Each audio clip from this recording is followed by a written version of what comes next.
What's up, guys? It's Colin Stevens. I'm here with PC Henry. You've heard the both of us before, but we're also joined by Chris Caldwell, who is the newest member of the F2 family, and certainly Nick Izzo behind the scenes. It is another edition of the F2 podcast. And Chris, welcome. Thank you for having me. Really glad to be a part of the team. It's been a long time coming, I feel like.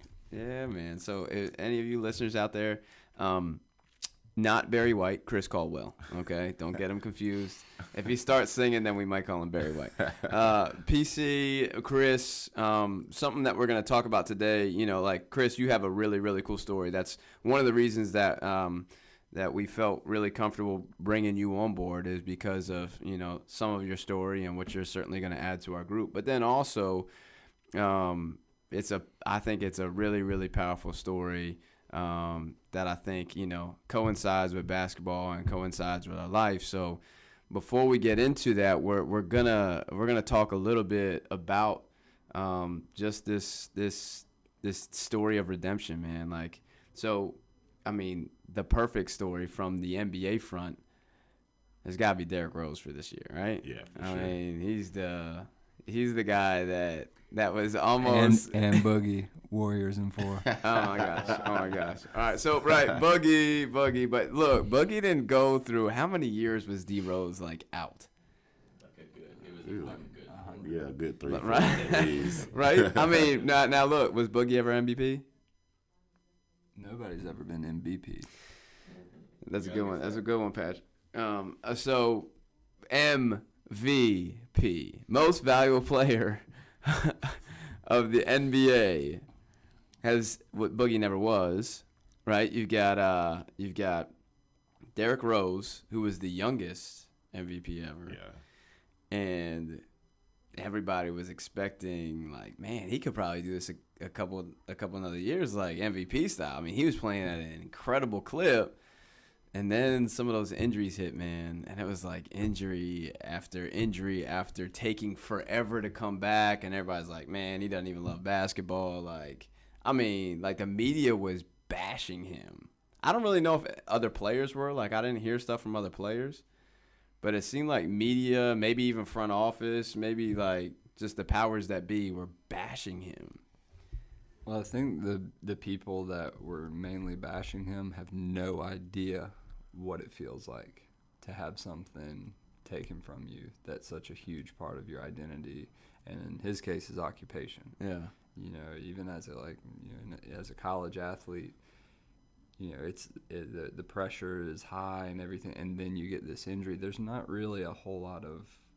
There's some other workplaces that an injury can cause you to not be able to work. Yeah. But I don't feel like a lot of people that criticize guys for not loving the game or loving what they do because of an injury, those two things don't coincide. Yeah, he was almost getting blamed, oh, he doesn't want to come back.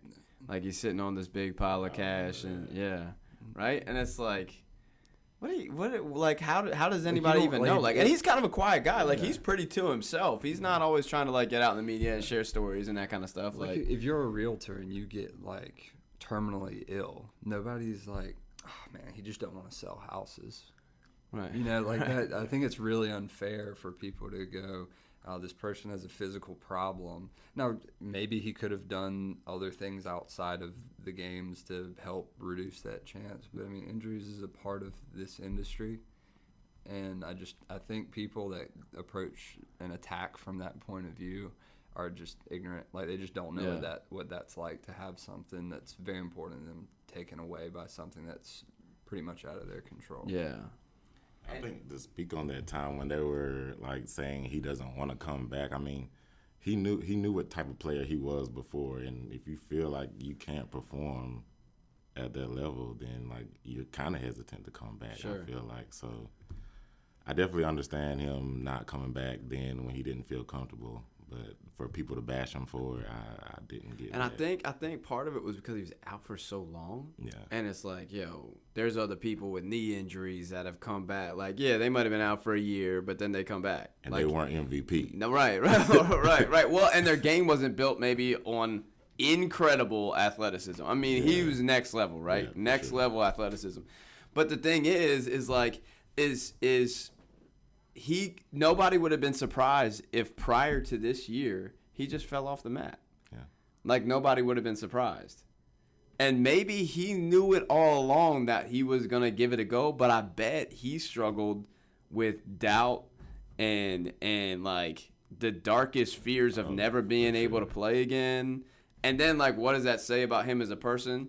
Look, I appreciate Derrick Rose as an athlete, but let's be honest, I don't think he was trying to excel in the academic world, right? And so while he may be able to I'm sure he's got other talents and abilities, but an incredible basketball player, like years of dark cloud around you of injury and doubt and just like I'm sure frustration and all like. And you can't and when you're in that place, I mean, I think all of us may have been in some sort of place where that dark cloud is over us, whether it's for 4 years or whether it's for a couple of weeks or whatever. When you're in that place, man, sometimes it feels like there's like no hope to grasp onto. Oh, for sure. You know? I think that dark cloud is a mentality.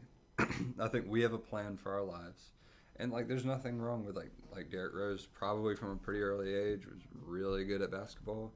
It was like, okay, I'm going to the NBA.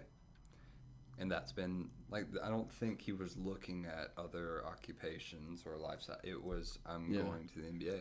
All of a sudden, that's taken away. And I bet you when it's all said and done, he will be thankful for it because of the approach he's taken. How many guys do we know that we play in a pickup game or seeing, if I had torn my knee, man, I would have been doing it. And they hate their job now and all this stuff. But it's your approach to it. But when you see Derrick Rose interview now, he's happy. He seems happier now than he did when the world was at his fingertips. Yeah. And he may appreciate it more. But you're talking about this mentality. This cloud is kind of a mentality that things don't go our way, and then it's like we don't know how to deal with it when things don't go our way. Yeah. But that cloud, like, you can't control that cloud. If you could control it, you would get it out of there. Right? But the coolest thing, man, is that in the darkest cloud, there still has to be some sort of hope. Or else he doesn't come back for this. Or else we don't come back from the broken relationships that we have, or the times we've been rejected for a job, or the time, like, you know what I'm saying? Like, there has to be some hope that we hang on to. But it's so cool that you see him now, like I said before, nobody would have blamed him if he just fell off the map and, kept getting some money from Adidas and hung on to whatever he had. And it was just like, but there's more, like he was going to just keep trying. Like even if it meant like he was going to try and then not be able to come back very well, he's going to try and not be able to come. But he's like everybody in the league's hero this year for coming back and having 51 and like just hooping again. Couple game winners in there too. Yeah, yeah. Like it's really that whole story, man, is so cool. It's so cool. But it makes me think like so Chris, we got connected. I think it was last spring. Yeah. Right, and so Chris, he moved down here, look down here to the beach where it's normally just beautiful weather, but for some reason, somebody allowed some cold weather into our area as of recent, and nobody's agreeing with it. But Chris moved down here, and he was looking to get plugged into what's the hoop scene down here, and so he got locked in with us, and he's working for our youth academy for a little while, and he's still hooping on the side and this and that. And it's interesting. We do these meal and messages with F2, right? Where we everybody hoops. Chick-fil-A sponsors it. They give us a bunch of meals, and then we get into the Word, and we just kind of talk about basketball and life, and kind of what God has to say about life, and that's when some things change for you. Yeah, for sure, man. I remember it just like it was yesterday. It was a Wednesday night. You text me, said, you know, you want to come out and hoop this Wednesday? I'm like, for sure. You get a little word afterwards. No problem. Hooped, sat down, you know, just as usual. I say my little pieces here and there, you know.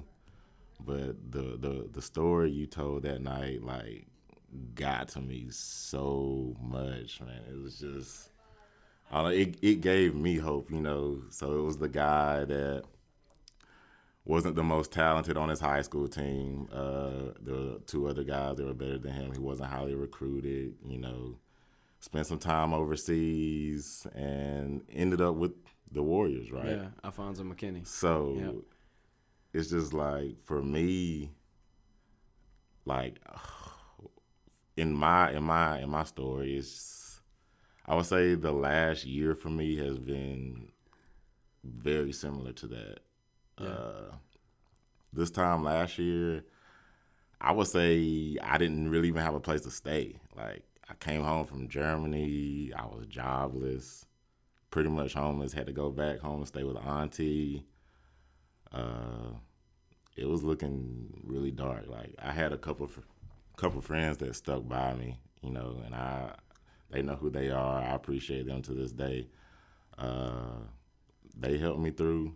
And then finally, I got to move here, and things started to take a slight turn. They weren't great. Like, it's hard for me to say, like, I went from playing overseas, obviously, doing what I love, to, like, working in a Wild Wing kitchen. Like, right. If that's not humbling, right. then I don't know what is. Yeah. Like, it was rough, man. And over the summer, I'm thinking, like this cannot be what God has for me. Like, yeah. Can't be. I was enjoying working with the youth, you know, in Manzer and stuff over the summer, but it's just like, you know, you want to, if you're going to do that training, you know, and you come from the level that you come from, you want to work with, like, the higher level players. And I think that was humbling for me, too. A couple of those players, like, kept me going. Yeah. You know, you got the little Jack Greens in there and stuff, but it was just like I was wondering what I was working towards, because you and I didn't really have, like, a super connection at the time. Right. So I was like, is this really gonna, like, pan out for me, or like what? Like, and I was working in the kitchen also, so it's just like, what am I doing with life right now? I didn't finish my degree, so it was like I had no clue what was gonna happen next. So you had that meeting at F2 that night. The next Sunday, I was like, I got to get back in church. I was like, I got to get back in church. So you hadn't been in church? I had not been in church. You've been disconnected a little bit. I've been the most disconnected you could ever be. So, all right. So if, depending on how open you're willing to be, like, what is disconnected? What does that look like?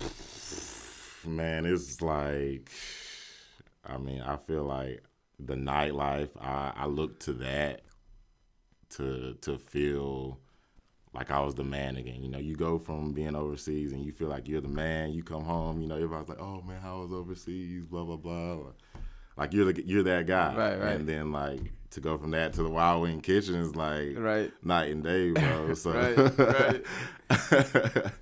I mean, like, you want to feel like you're the man again. So, you know, you do little things here and there to make you feel like you're the man. You know, you go out, you know, there's women and stuff like that, but, like, it just wasn't the answer. Yeah. You know, so went to church that Sunday. Yeah. And I don't even think I made it 5 minutes in the church. My legs are shaking. I'm sweating. They got the air on in the church, bro. Like, I'm sweating like I don't even know what. So they're like, at the end, they're like, you know, if you want to connect with some people, then, you know, meet in the back. I go to the back and sign up for these Connect classes, and immediately I text you, and I was like, bro, man, I just want to thank you for, like, the message on Thursday. Like, I'm about to seriously turn my life back over and see where this takes me. Like, I'm ready to do this. And ever since, man, it's been like I hit the ground running. Like, I'm starting to get things back, you know, like, I'm in the mix now with you, with Christian Academy. I'm in the mix with F2, Yeah. you know, and it's just like, I feel like God's like slowly giving me things back, you know, like I got the farthest away from him. It was like, almost like, you know, we have things in life, say like I was overseas, and like you feel like you have things in life and you kind of like lose sight of God, you know? Like you're like, I'm here, you know. Yeah. I got here. You don't think of it as, you know, God got you there. Right. You're like, you know, I'm the man. I got myself here. I'm Right. doing this. I'm getting buckets and all that. But like, yeah, like God got you there. Right. So you lose sight of God when He has to have a way to reel you back in. Yeah. Yeah, it's pretty like it's like when things are going well, we're like, oh, we're straight. And then when things are not going according to our plan, we're like, God, like, where are you? Aren't you supposed to be helping me with my plan? Yeah. And it's really interesting. The further that I get along in knowing more about him and who he is, the less I believe he wants my plan to happen. Right? Because I not totally right? that, Not right? because he doesn't love me or want Yeah. good things for me. It's actually like it's because he loves me. Yeah. That he doesn't want my plan to succeed. Because this is the thing, is that we've all been created to collectively make this world a really good place. Yeah. Like all the puzzle pieces are supposed to fit together. And that's what's cool about, you know, our group even sitting in this room is everybody has different gifts. Everybody has a different, you know, tool belt. And so because of that, like we can bring it all together and it makes something like really good. But what happens is we're a bunch of different puzzle pieces that look at everybody else and say, oh, we're all supposed to be the same. They're supposed to think like me. They're supposed to have the same ideas as me. They're supposed to, you know, like we're all supposed to get along. But if you look at a really cool puzzle, like my wife and kids just put together like this 500-piece puzzle.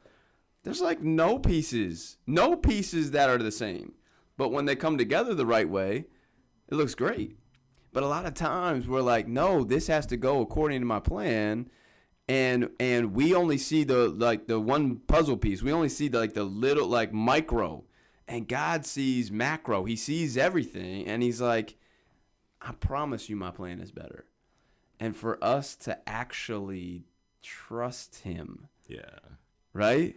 And I would say, like, I've learned things about myself that I can do and that I am talented at that I would have never known had I not gone through some of the things I've gone through. I would have never imagined, like, I could lead a group of, like, 15, 20 players, you know, through workouts or, like, to run a camp or something like I would.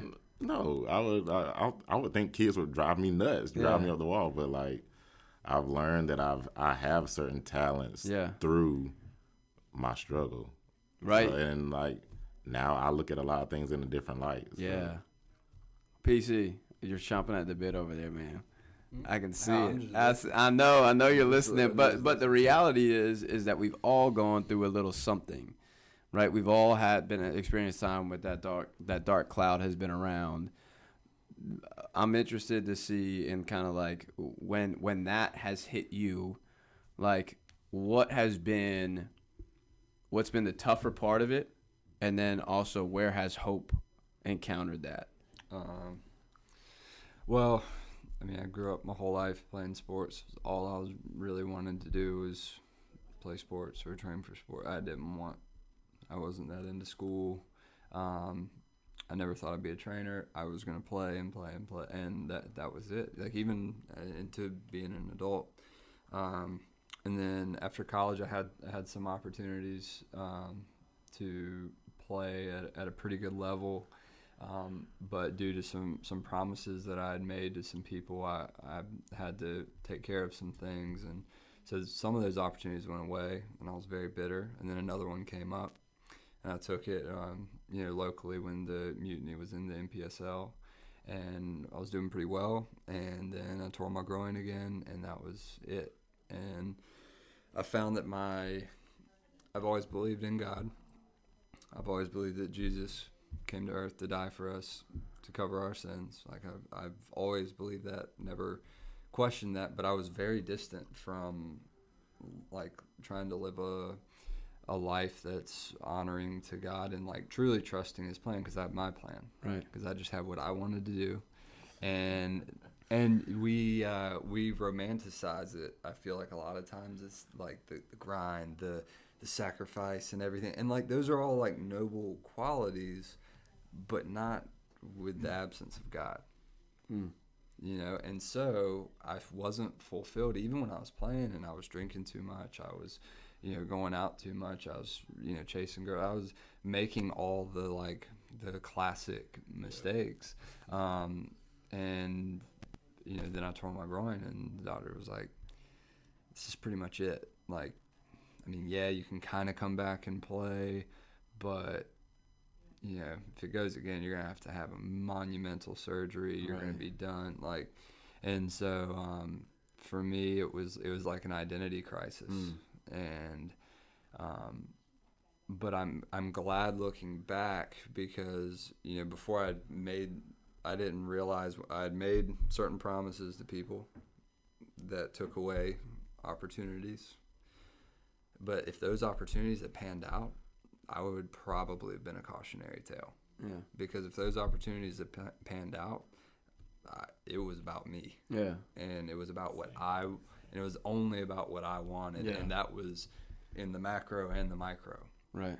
And so if I had at that moment in time, if I had capitalized on those opportunities and, you know, made a ton of money and just like had the world at my fingertips doing whatever I wanted, it would have destroyed me. Yeah. Like, I don't know if I would have made it to 28. Right. And so looking back, it's like hilarious to me that like I thought I had it all figured out and I had done everything the right way, and then it got taken away, and I was very bitter and angry for a while. Yeah. But now I'm really thankful for it, because, you know, I've matured and I've looked back, and, you know, I've still got a lot of growing to do, and, you know, I always will have a lot of growing to do. But at the mental and spiritual state that I was in at that time, it would have destroyed me. And so God, he pulled me away from it. I mean, by my groin, you know. You know, and just so you guys know what we believe, we don't believe that God would touch. Yeah, I'm not saying Right, y'all know. Right. But yeah, and it's I think it's given me a perspective that's allowed me to pour into a lot of our pro guys and our amateur guys. And just like the perspective of like you can have what you want, like it's noble to have like a goal in business or as an athlete, but I think this is the beauty of like our relationship with God, is it can line up absolutely with his purpose. And actually, from like a trainer standpoint, if you look at different stories in the Bible, like Daniel, like the story of Daniel. And you know, you remember when he takes certain like certain soldiers, like a group with him, and there's another group. They eat a certain way. They eat a certain way. They perform better in this group. And so like there's diet right there. Like there's your prescription as an athlete. Like for like a good diet, the Daniel diet. Right. You know, and then there's just principles that, you know, Bible verses that line right up with training. There's all sorts of things within Scripture that you can line up, but I think we want it on our terms. Well, and that's the thing. And it just... It's like you can't have a relationship with God and keep it in good standing and do everything you want to do. Like, it just doesn't work. Well, because I compartmentalized God. Sure. But there's also something that you said, too, is that, like, now you're thankful for it.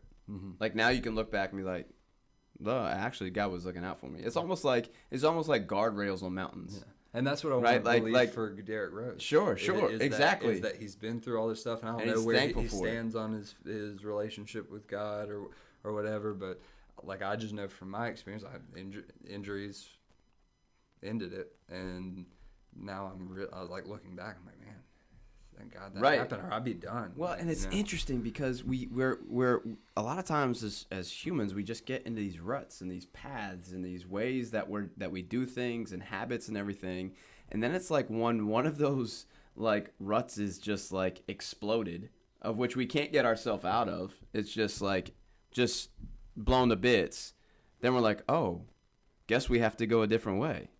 And a lot of times God uses things like that in our lives to help us turn a different way. Now, look, a lot of times we fight it, right? When right? Yeah, it was right? not. Let me be Right? clear. It was not like, okay, like I know. I'm not doing right, and then I'm turned the other way. It's like been this gradual thing, and that, for me, like that was things that gotten better. Like when I moved to LA, and I was still like growing and everything, but there was still like that craving for like this fellowship, this environment, and people that are really gonna hold me in check. Not like I'm from the South.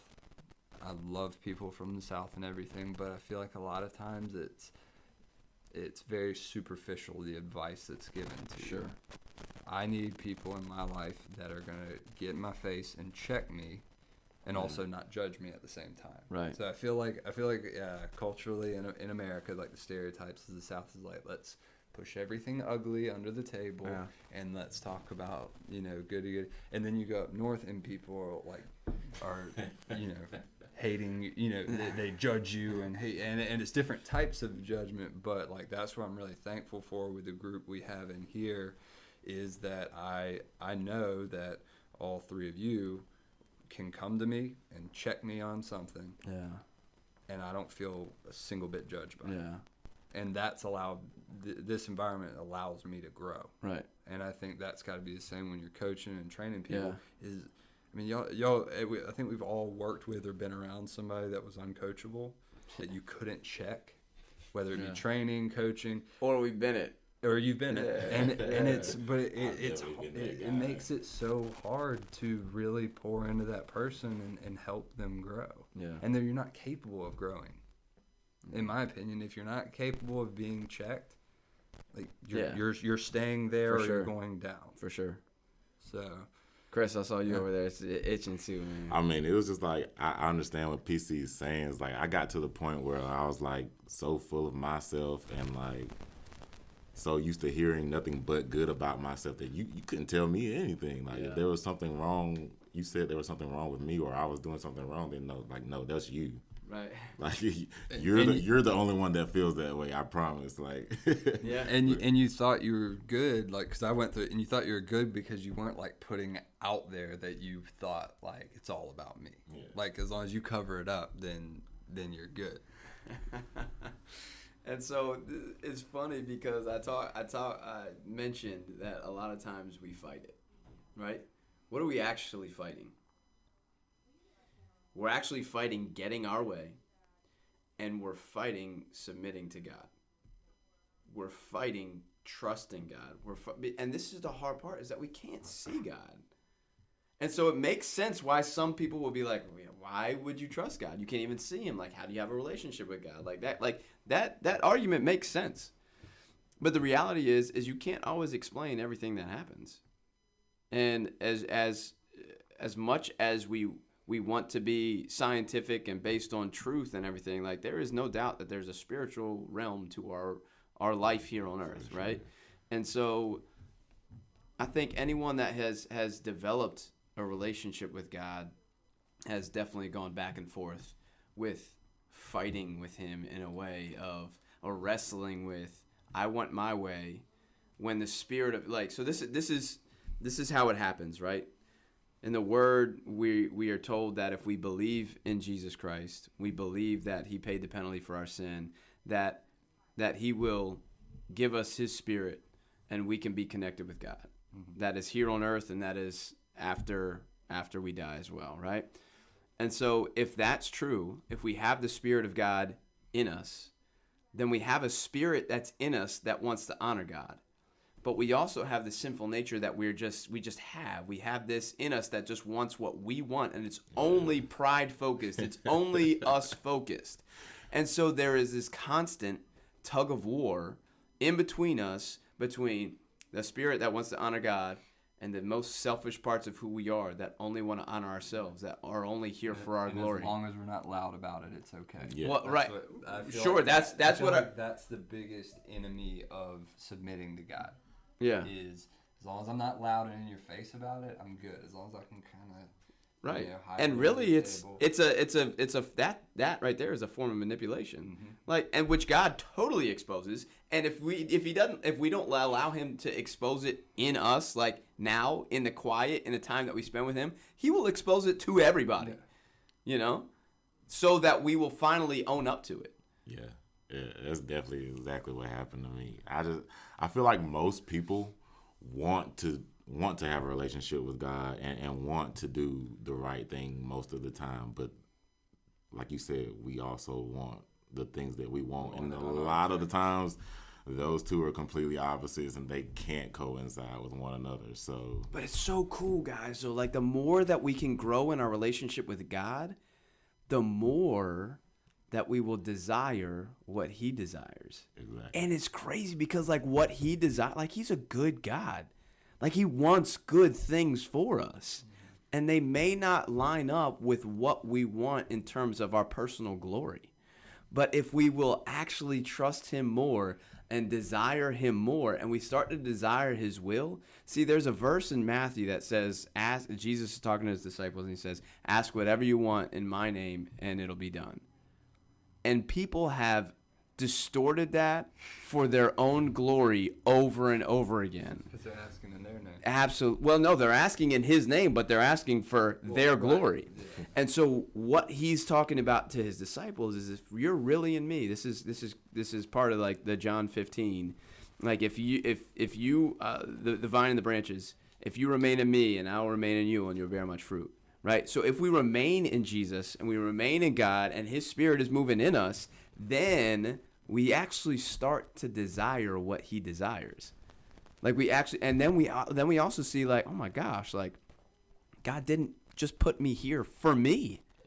Like, oh wow, there's more to this than just me being happy, and that includes my happiness. Like when we're wrapped up with what God's purpose is for us, our happiness absolutely falls in line, because it's just like, look, if we go to any car manufacturer, and we go to a Ferrari and we tell them to go off-roading with that Ferrari, it's like, whoa, right? Even the face that Chris just made, like, what are you even talking about, Colin? Right? It's not living according to its design and purpose. Yeah. Right? And so often we get off course how we should be living in accordance with our design and purpose, because we, like you said, we kind of fantasize and sensationalize what we see on social media, or what's going on in the media, or what's going on in other people's lives, and we say, dang, that's what I want. There's this pride that rises up in us, say, oh, we could be as glorious as that person, and we get away from like our design and purpose. And it's and for us to be shaken, our world being shaken a little bit, to be like, whoa, like that's not what I made you for. And look, I believe that God has made some people to be astronauts. I believe he's made some people to be incredible athletes. I believe God's made some people with mind capabilities that aren't just phenomenal. But when we use those, it's about how we use it. It's just like how we use money. You know, like money doesn't have, the only power that money has is what we give it, right? Money is not good or bad. Social media is not good or bad. They're both neutral. It's how we use it, you know? And I'm starting to get off on a little bit of a tangent here, but I'm just, you saying the money thing, I remember my dad telling me one time when I was, first working, and, I all that money was going out. Yeah. And even to this day, I've got to make sure I'm a better steward of my money. But he was like, why would I ever trust you? Like, why would I ever give you money if I see you wasting this small amount? Like, what you do with this little amount of money that you're making, selling snow cones and laying sod and stuff like that, what you do with that, if I give you $1 million, like, it's gonna be gone. Yeah. Like your habits are the same. In the micro, macro, whatever you want to do. Like your habits and your approach to things, it's the same. And so he wasn't saying to me, God's not going to give you anything because you're being wasteful. But why would he? Yeah. Yeah. No, I dig it. I just feel the same way. I've struggled financially for a long time with some things, and I prayed for like better financial situation, but yet and still, you know, if a new pair of Kobe's comes out, I'm confident, like, for sure. You're gonna find a way. Yeah, I'm gonna find a way. So I feel like the same situation, like God is our spiritual father. I feel like he's saying that to me, like I can't really trust you with money right now, so I'm gonna watch how you spend this, and then maybe we can work towards blessing you with that. I feel that way at times. And so sometimes the things that happen in our lives, God's going to use those to make us better if we'll let him. Like, and we see it in Derrick Rose. I mean, you kind of said it. He looks so happy now. Like, when he's just hooping, he doesn't have these, like, I've got to be the best basketball player on the planet. I don't have to, you know, like, I don't need to be in the record. Like, I don't think he's thinking I need to be in the record books. I need this. He's like, I just want to play ball again. Like, and so because of that, it's simplified for him now. It's simplified. Like, a gift, like, mental health-wise. Yeah. Like, you go from, like, you got to be the best, you got to be the best, you got to be the best. And now people are like, just go enjoy it. Go enjoy what you love doing. And by the way, you're great at it. You're really right. You know, like, right. Like, how much better? I mean, we've all played for a lot of coaches. We've probably, all of us have played for that. You can't make a single mistake, coach, or I'm going to yell at you or pull you out. That is prison. But we've also played for the coach that will check you when necessary, but will have the one-on-one talk with you. Yeah. Will not blow you up in front of everybody every single time that you make a mistake. And when you feel like, because I remember you telling me, like, there was one particular season at Coastal over all the others that you just felt like you just felt free. Yeah. And I'm not saying it's because of a coaching change or anything, but like when you got your best years playing wise, and were the years that you enjoyed the most, like you just were able to enjoy the game the most. And I think that comes with like a little bit of, like, you got to earn your trust and everything. But it also comes with all of the complications getting stripped away from you. Mm-hmm. Right? And so, like, that season did happen. In the same season, I played my worst basketball ever. So what happened in that season is I was the senior point guard, just thought I was going to walk in and just do my thing. We had a new coach come in.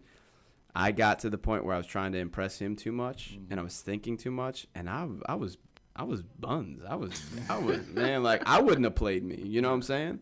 And so I got sat, and a freshman guard was starting over me, who I thought I was better but I wasn't playing better than him.